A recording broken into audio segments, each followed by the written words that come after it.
Just come home.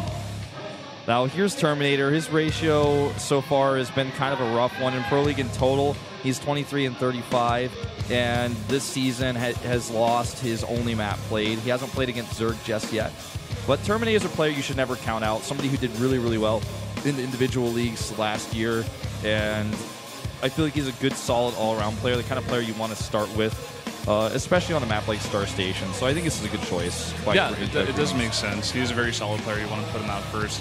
Hopefully you get to win for your team. He is up against Hydra, one of these guys who has a bit of history around him. He has a decent record. I guess I shouldn't say decent, pretty good in Pro League in totals. Yeah. We do have 89 and 78 there. A very solid Brood War player. In StarCraft 2, very well known for his timings. Very Hydralist heavy player. And he has not won a map just yet in Pro League this season. We'll see if he can change that today. His timings can be oftentimes predictable. The map that we're playing on, like I mentioned before, is going to be Star Station. And we're going to jump into this game right away. So without further ado, let's jump into Terminator versus Hydra, Protoss versus Zerg, JINAIR Greenwings against CJ Entis right now.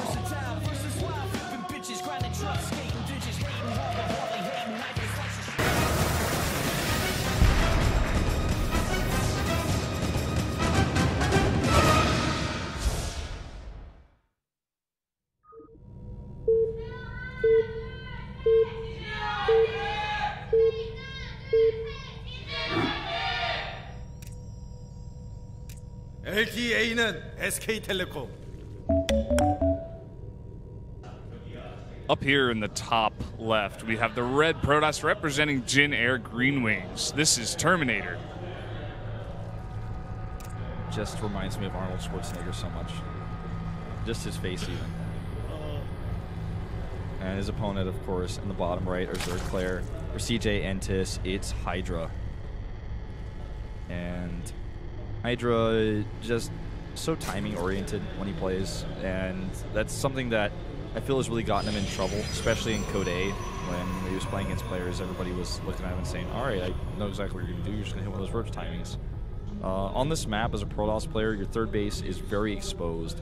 There's no way to really set up a wall. You have to set up a sim city around your base, try to wall off a cannon, you know, with gateways. That's the best bet you're going to have. Yeah, there are a lot of different ways you can wall off and try to take that third base. We do also sometimes see a bunch of timings come out of Protoss on this map. They don't want to risk that, try to go for that third base. There's a gateway going down, so we are going to see a gateway expand here as expected from Terminator. This is something that Hydra wants to identify as soon as possible. And he's going to go a hatch first here. So for him, this is actually a great opening. He takes a risk, but since there's no forge, and forges are quite uncommon right now in Korea for these openings, it's definitely going to put him far ahead. Well, not far ahead, but as it puts him in the best possible place that he would like to be in against the gateway expand. Yeah, he's going to be happy when he goes across the map and he sees that gateway expand is basically what's going on in his head. Do you see another pylon here? Would you see that? I saw it. I'm not sure if everyone else saw it. Hey guys, we were looking at the pylon. Don't be confused. That's not a cannon. That's not a dark I think shrine. I'm just proud of myself because I am not the most observant guy. I have to be honest. You know, before these games were starting, I actually remarked to you that next to the hatcheries, or I should say Nexi as well, there are the little logos of each of the teams. I did not see that until today. Yeah. I'm not even sure if that's common knowledge. I just did not even see that. Yeah, with our Pro League observing UI, there are the logos of the teams next to the town halls at every single base. So you can see the JINAIR Greenwings logo there next to the Nexus. And if you look very closely, it's a little bit hard to see on the creep, and you can see the CJ Entis logo as well for Hydra on this hatchery. So yeah, if you guys didn't notice that, now you know. Another thing I can tell you guys about, Calor and I usually give this tip all the time, but we haven't really talked about it yet in Pro League. If you look at the races at the top, P11 and Z5, the number actually corresponds to the spawning location. So he's the Protoss spawning at the 11th position versus the Zerg at the 5 o'clock position on a clock face. So that's what that means. That's why they have those numbers there. Yeah, and those have been around for a while, actually. I remember seeing some of those in some of the Brood War videos I've watched. Yeah, it's just a lot of people get confused, I think, when they see that. Myself included, when I very first watched Brood War, I was like, is it the number of the player on the roster? What does this mean? But now if you look at it, it obviously makes a lot more sense. That would be cool, actually, if they had like a roster of ranked players from each of the teams and they just had their ranking there right next to it. That would be interesting. That's what I thought was the case at first when I learned the truth. Here's 2 gateways being added. In fact, 3 gateways going up. Making a wall for one Zealot to just sit in there and hold the choke. Yeah, and he's going to be aggressive here, most likely. Yeah, we're going to have at least 4 gateways up here around the time that the Warp Gate research starts or finishes, and we can see a bit of aggression. He did scout that 3rd base coming up a bit early. Yeah, and with the probe actually getting away with coming over here, the forward pylon will go up. The Overlord does see it, but it's pretty far away. Meanwhile, we have something under attack in the main base. I think that's the Overlord trying to come in and scout. No, actually, Zergling came in, so he sees all the gateways. He knows what's happening.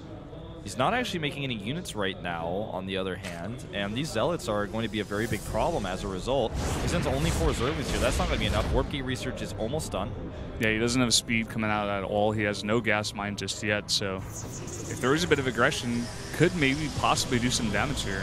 He might actually be able to kill this hatchery, to be honest. The Roach Horn is only just now being started. He's still making drones. He's not taking this pylon seriously. Warp Gate research is done. The first Zealots are being warped in right now as we speak. And he's even got a Stalker rallied across the map, so that's going to help out as well. I'm really concerned right now for Hydra. Here come those Zealots. He doesn't have a lot of Zerglings, and even if he did have a lot of Zerglings, that wouldn't be ideal.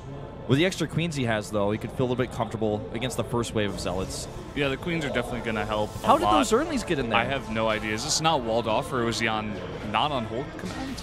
That's crazy. Either way, the Zerglings get in the base, and they see everything. They see the Stargate. They see all the gases. And that's not good.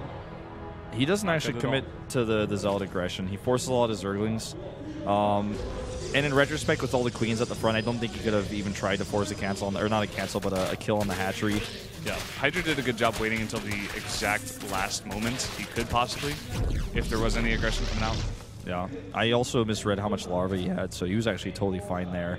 The Zealots are going to go back home now, being very happy that instead of drones, they did force a lot of Zerglings to be made. But not the worst position right now for Hydra, who's also, like we mentioned before, identified the Stargate problem and is adding Spore Crawlers now, so he's going to be safe against any sort of attacks that come in via air, like this Oracle, for example. Yeah, good timing as well. Already has the Spores down and a bunch of extra Queens, spreading this creep really nicely over here. That's going to be great. Well, here we go, attacking these drones one by one. Only gets 1.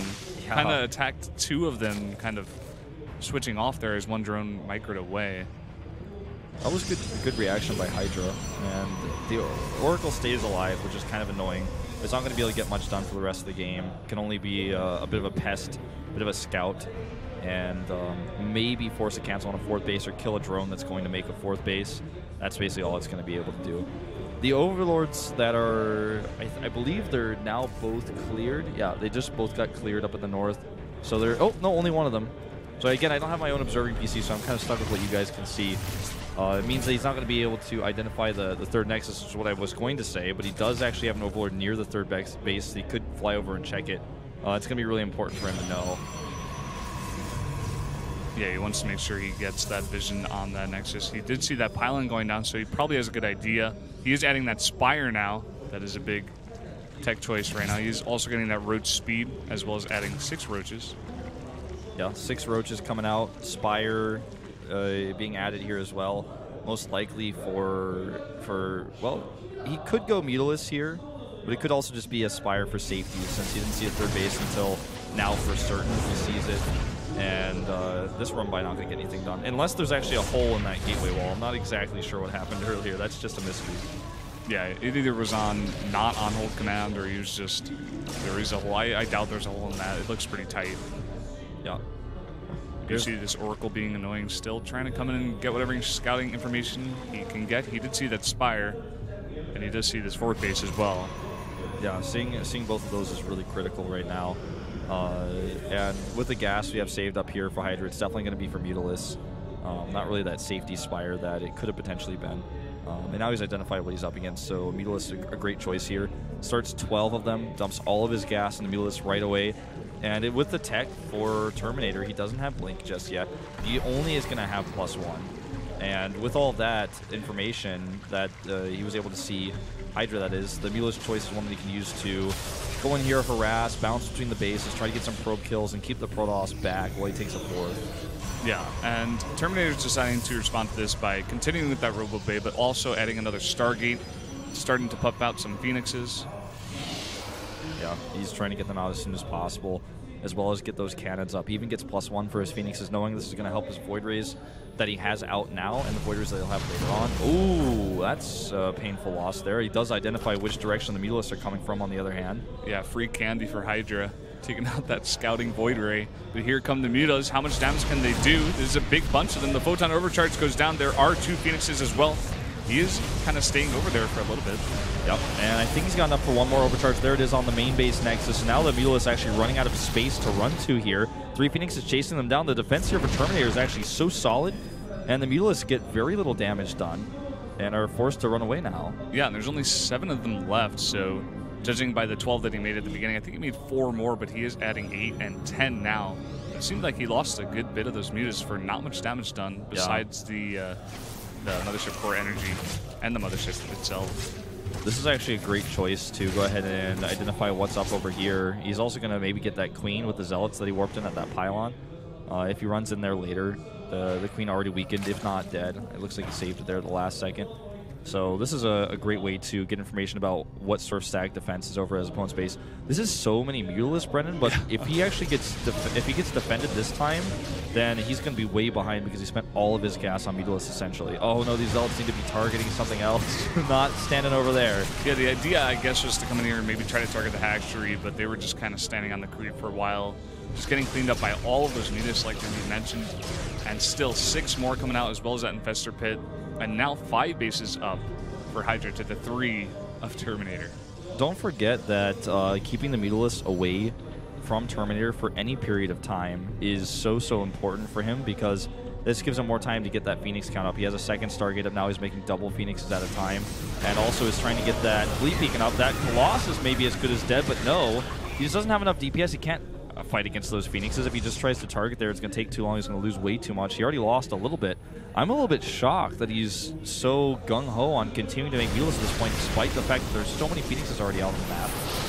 Yeah, he's got to know by this many Phoenixes that Terminator already has those 2 Stargates up, and he's continuing to make Mutalisks. Just like you said, he's continuing to upgrade them as well. Here comes a little bit of harassment with a Warp Prism, just a triple Zealot Warp in the main base. He's going to force the Mutalisks back home. And every second the Mutalisks spend away, when he's spending this much tech on them and they're not dominating the map, they're not getting any damage done, is so great for Terminator. He's rebuilt his Mothership Core, he's getting the Anion Pulse Crystals at Phoenix range, he's getting +2 attack. Blink is almost done. He's starting a 4th Nexus, and right now what Hydra would like to be doing is forcing a cancel on that 4th Nexus with a huge group of Mutalisks, but he's just not. Yeah, you could say that Warp Prism was kind of not working for the Protoss, but it really was, because it's buying him so much time. He did get a couple of drones as well, and those Mutas has to come from all the way on one side of the map, all the way back, and not harassing bases like you said before. Somebody who analyzes StarCraft 2 games will look at a lot of numbers, but somebody who analyzes StarCraft 2 games well will look at what the numbers mean and what it means that he trades that money and the Warp Prism for time, not just money for, oh, he killed 2 drones but lost 5 Zealots and a Warp Prism. Is that worth it? In this case, it's absolutely worth it because he bought in time. Time is money, as they say. And this 4th base will complete with cannons. +2 is on the way for the Phoenixes. The Phoenixes are becoming more formidable all the time. The Swarm Host transition here is something that could become a problem if left unchecked. But I'm still feeling like the position for Terminator is great. If a Protoss ever gets 4 bases, the Zerg might be doing something wrong. Yeah, he could definitely be doing something wrong, especially if he gets 4 of these bases pretty safely up. Not much harass have been going down so far, especially when he had that huge group of Mutalisks. The one thing our observer just pointed out before is the incredible creep spread, though, out of Hydra. He has it all over the map. It's basically all purple, where the Protoss is not. So that's nice for him. Look at this pack of Mutalisks. If he has spent that much gas on Mutalisks, 32 plus the Mutalisks he lost, so let's say conservatively 4,000 gas spent on these Mutalisks, and he doesn't even attempt to force a cancel on the 4th base, then that's an investment not well spent. You know, he could have defended the Zealots with the Roaches that he had on the ground, or perhaps a few Mutalisks, but instead he sent them all back. This gives a crossplayer 4th base. And right now, Terminator's trying to find an angle here. He does not want to leave that mothership core here. Well, that's goodbye. Ouch. Yeah, these Protosses, they're not taking care of their mothership core, Brendan. That was very sloppy, just kind of holding it over the spore crawlers for a very long time, as well as that queen, losing it for basically no reason. Still has not even started it again. A mothership core is your best friend against a player who has Mutalisk because it can deflect the Mutalisk with the overcharge. It's good for recalls and a base trade. We have a second Spire going up now, so he's going to commit to upgrades a little bit more heavily, most likely here, while he's trying to get his Greater Spire up. But you have to have a mothership core against a player with Mutalisk. Basically, it's a requirement. You can't just not have it. He needs to remake that, and I'm not even sure if he's realized he's lost it. I don't know, the way he was taking care of it, it doesn't really seem like he's too conscious of its well-being, at least so far. We see a ton of this static defense that a lot of these Zergs have been doing in Pro League so far. It's a really, really good delaying tactic to buy a lot of time for you while you try to get that tech up. This is making me feel a little bit queasy, actually, watching him attack into this. He now gets fungled. If the Phoenixes get fungled, that actually could cost him way too much. He loses his entire ground force. So let's talk about resources lost. Let's talk about some more numbers. That's probably 10 or so Stalkers lost. It looks like he lost a Colossus and a few more units on the ground for killing maybe 5 or 6 Spine Crawlers. That's not something a Protoss would like to do. Even if you're on 4 bases, you've got to be a little more careful about that. And he's allowed, despite the fact that there was so many resources committed to Mutalisk, instead of trying to capitalize on that and trying to fight the Mutalisk head on and continue to attack while the Swarmhost transition was underway, so he sat back comfortably. This is now given the time for Hydra to have that creep spread you were talking about earlier all over the map, nearly hitting his base. He's got Swarmhosts at numbering to 12, so a lot of Locust on the ground, and Infestor's out as well. Yeah, he is starting to get that big number of Infestors. That's going to be important. Also, probably wants to try to get that Greater Spire up to start making those Broodlords. We have seen a lot of scary Zerg versus Protoss games where we have this huge Zerg death ball that's just so hard to deal with the Protoss. A lot of really, really good fungling as well. This is a really big ball of Mutalisk still, despite the fact that he lost a little bit of them earlier. Storm is not ready here. He's actually losing a ton of probes, but this is going to be it for every single one of these Mutalisks, most likely. If no Investors come by, that is to say, here they are. And we're going to see Chain Bungles now go down on these Phoenixes. He's keeping the Mutalisk fighting here. I'm not sure if that would have been the best idea, but he is chain bungling these Mutalisks, or not, the Phoenixes, and is going to get a lot of them, but a lot of them are really low. That was a relatively even trade, all things considered, because both the Mutalisk and the Phoenixes are they're not as valuable at this stage of the game as they were earlier. Especially the Phoenixes. Once the Mutalisks are gone, they're not really that useful. But he has a big bank, Hydra that is to say. So losing those Mutalisks, he can remax to something else. And 17 Corruptors is what he's chosen. So he's going to have, dare I say it, at least 17 Corruptors on the map. He is going to have at least 17 Corruptors and that +3 for air coming along, as well as turning 7 of those into 7 Broodlords. That's going to be scary, adding some Roaches and even more Spine Crawlers and Spore Crawlers. Yeah, he's just continuing to add those static defenses. Yeah, it's just a map of Zerg right now. You can just look at the mini-map right now. It's so purple. Yeah. It's purple and blue. Yeah. I once thought Facebook was purple, not blue. I awared you to the it was you who right told way. me the truth. These Locusts are continuing to poke here, and this is going to become a problem the longer this goes on. He's actually starting to attack the Nexus. He's not even attacking the workers. These Stalkers are very brave, but also very foolish. They went on a mission for their liege. Oh my god! What is that unit on the production tab? The second one. What is that? I've never seen that before. What is that? I'm not sure either, Wolf. What is he making? Honestly, I don't know. We still have these Swarm hosts continuing to just try to focus down. It's just keeping Terminator's army really, really close to that base. It's not allowing him to move at all. What is happening to the Mothership Core? Is this a bug? I don't think this is a bug. We'll see what happens. He's got a ton of Colossi right now. Look at this Colossus count. I think he's got about 10. We're going to watch this evolution happen. Oh my god.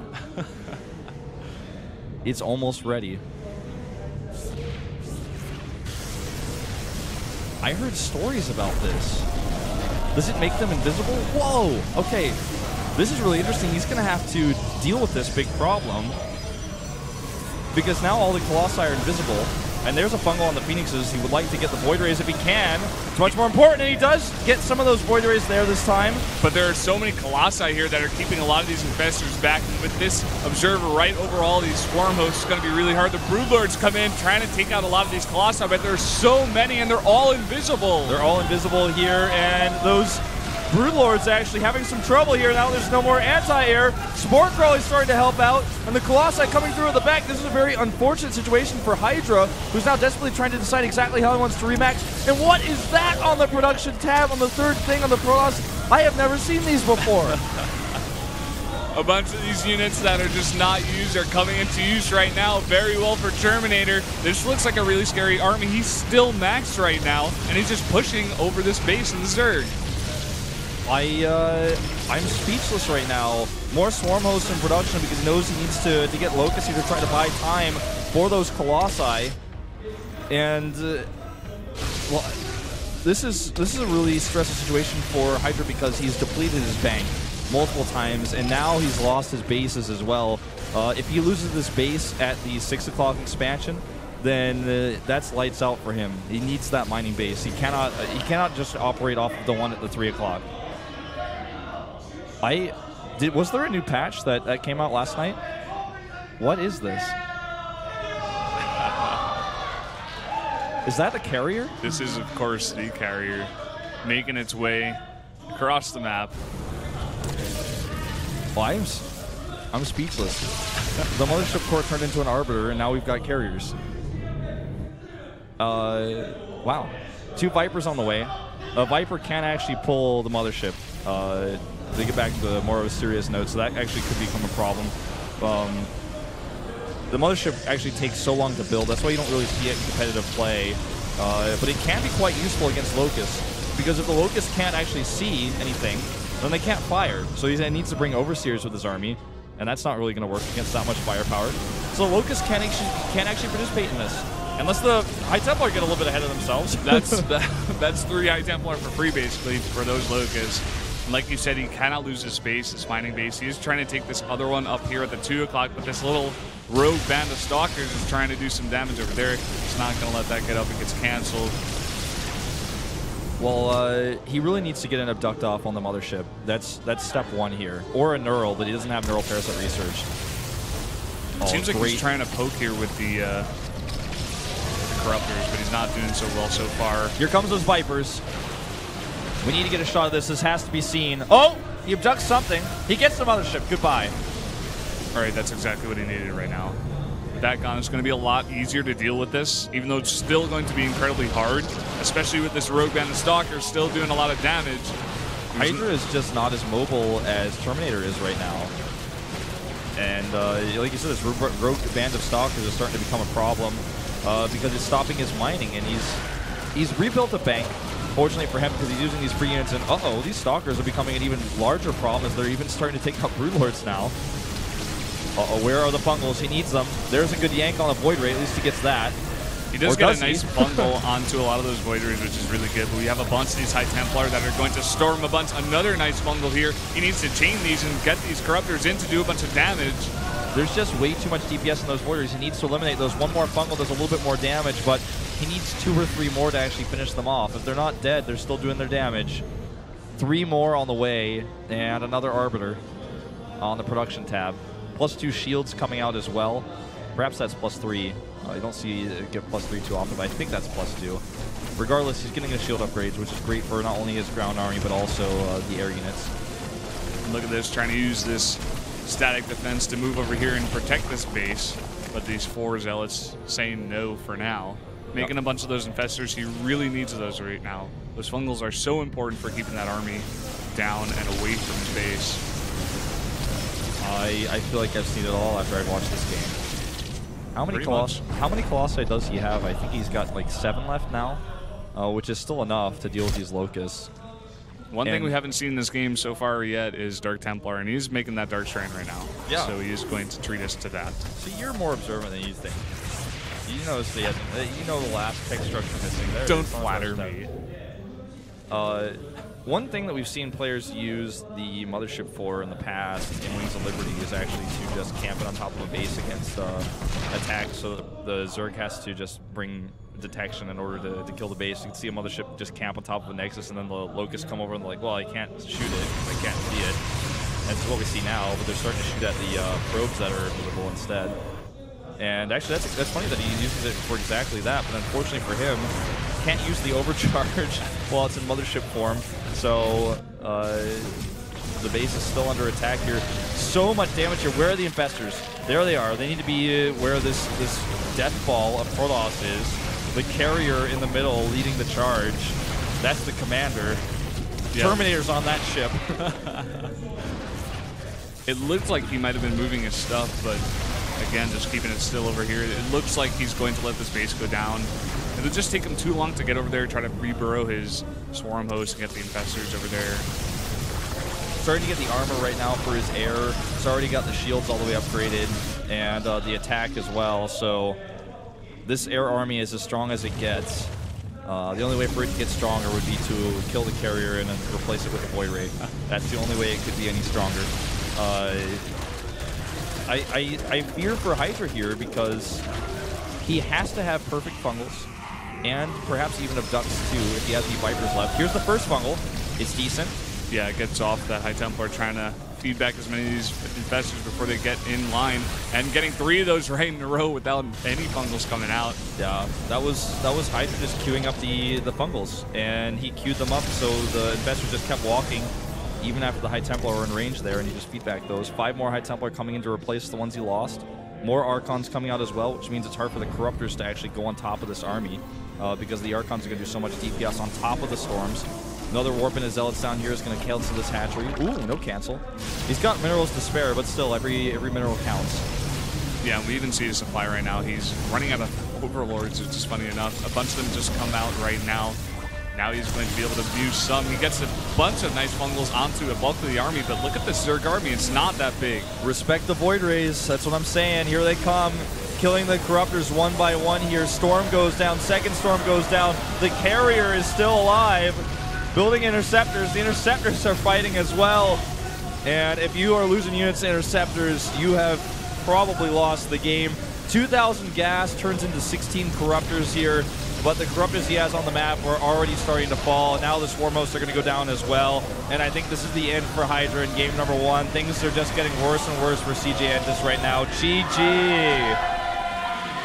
What a game. What a game. Yeah, that was a very long game of Protoss basically building up this gigantic death ball of crazy high-tech units. I think we saw 3 motherships in that game. I was talking to David Kim last night. He did not tell me any changes to the mothership. Whoa! Put that mascot down. That's fragile. I love that, though. He was definitely going all air. I'm sure JINAIR is very pleased with the results of this match as well from a sponsorship perspective. Wants to talk to Blizzard about creating the next upgrade to the mothership, the JINAIR mothership. Get some Turns flight into a jet. Turns into a jet.